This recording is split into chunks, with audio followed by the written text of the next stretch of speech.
And if you like, then I drive it. Mama. Mag-jogging kami sa panoramic. Di makita ko ito guys. Dito.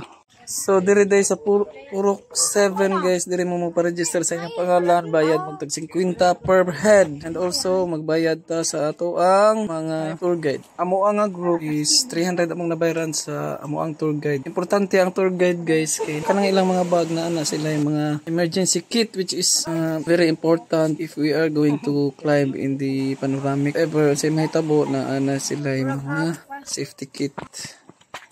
If ever mag-hiking mo, ensure nga yung mga kauban kanang makaya ginila og saka, and if medyo dili ginila kaya is sigihan lang gid yung pahuway and then madto lang mo og sayo-sayo para dili mo maigo sa init og makalikay sa heat stroke. Tubig agas. Kana tubig na siya. Nya asa pa managikan nga may tubo nga to naputo diha. Dadto na nang agas tubig. Dari pod, dari. Kanang mga liki ni agas tubig ba asa nagikan? Ato tamo tumoy. Nga tuyok dadto. Nang nalinya diha. Naog na po dito. Tara. Di okay ka diha ko dara be.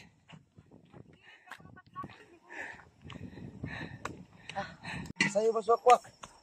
Parang saka guys, grabe gid itong ano. Pero gamay ra siyang distance. Gihakot na ninyo. So hapit na may maabot aning dapita guys. So kita na nimo ang ubay.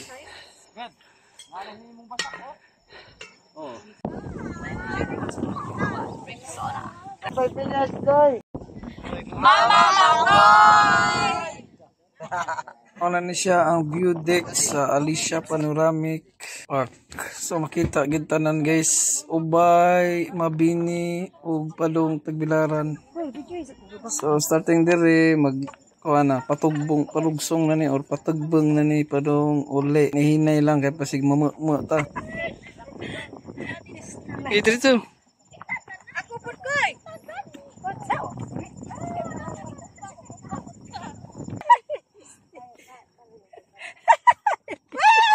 Haligit yak ba?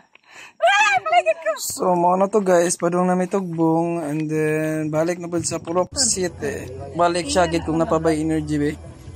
Mama. Okay. So thank you very much for watching this video and I hope nalingaw mo sa amo ang lakaw-lakaw diri sa Alicia Panoramic View. Bye bye.